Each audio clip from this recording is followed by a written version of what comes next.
Americans won their independence in 1781 and recognition as a new nation in 1783. Now, what rewards were reaped by the women who had been vital participants at every stage of this struggle for independence? By this time, my students know, none, Professor Birkin, but that is not entirely true. It is true that women didn't gain political rights and that their legal death when they got married remained unchanged. You know that when a woman married, she lost all legal identity. She couldn't sue or be sued. She couldn't own, sell, or will property to anyone. The clothes on her back belonged to her husband, and her body belonged to her husband. When a slave ran away, the flyer they posted said, "Run away." When a wife ran away, the poster said, "She has abducted her body from me." None of that changed in the Revolution, despite freedom, independence, liberty, etc. Their spheres remained domestic, and this should come as no surprise to you. The great accomplishments of the war, creating a new independent nation, establishing a republican government, exhausted the reform energies of American men. Like Americans after World War I and World War II, 18th century women and men simply craved a return to what is misnomered as normalcy. There's no such word, but hey, a president used it, so it must be. A chance to erase the pain and loss of 8 years of destruction and death and deprivation and simply pick up their lives where they had left them. Few of these wives had time to sit around and consider reforming gender ideology as they helped rebuild the farm or plantation or shop. And yet, there was a significant, if often overlooked, change in gender ideology, in fact. The republic, it was decided, could not survive, and this is what its leadership said, unless patriotism was instilled in the next generation of citizens.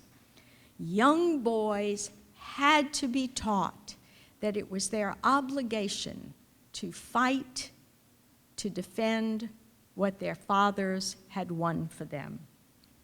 Who could do this? They called upon mothers to achieve this critical task. Mothers were urged to school their sons in patriotism, to bring up defenders of the republic, to instill public virtue in the next generation of men. And in this manner, women's domestic sphere suddenly acquired a civic component.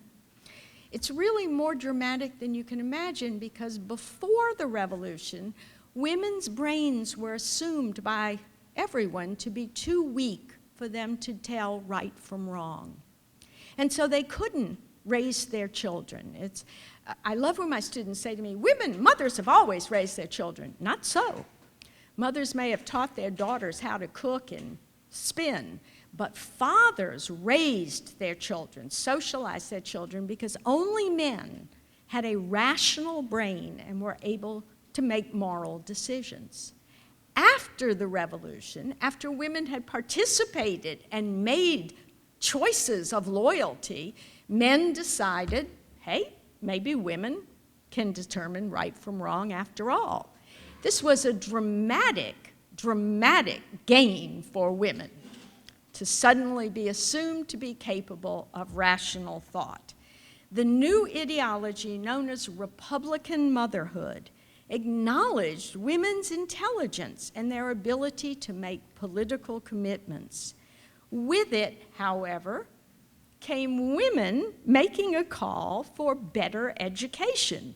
Women made a bargain. They said, okay, we won't have legal rights, we won't have a political voice, we'll raise our sons to be patriots, but we can't do this if we're not educated ourselves, if we don't know history, if we don't know political philosophy, if we don't know science. We have to be able to do this ourselves. And as a result, there was a revolutionary change and young ladies' academies arose in every single state. For the first time, young women received formal education. And as I often say, and if you're an administrator, forgive me, administrators in schools were as lazy then as they are now. And so, instead of creating a new curriculum, they just took the curriculum in the boys' schools and gave them to the girls. And so girls got a major education. Now, what does education produce? John Adams and Benjamin Rush and all of these men would roll over in their grave if it occurred to them that only 70 years, one generation later, women would gather in Seneca Falls and demand their rights in American society. Protesters, propagandists, boycotters, fundraisers, spinners, surrogate farmers and shopkeepers, nurses, washerwomen, spies, couriers. I haven't even talked to you about all the spies and the women who hid supplies under their petticoats. All of these were part of the canvas of the revolution. Female figures, patriots and loyalists, participants and acute observers of what was going on in their world. As the British Army evacuated New York, a soldier was heard to comment that even if the king's soldiers had defeated America's men, they could never conquer American women.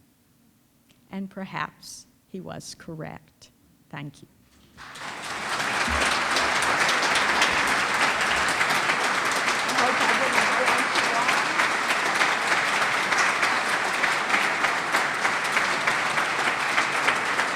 Thank you.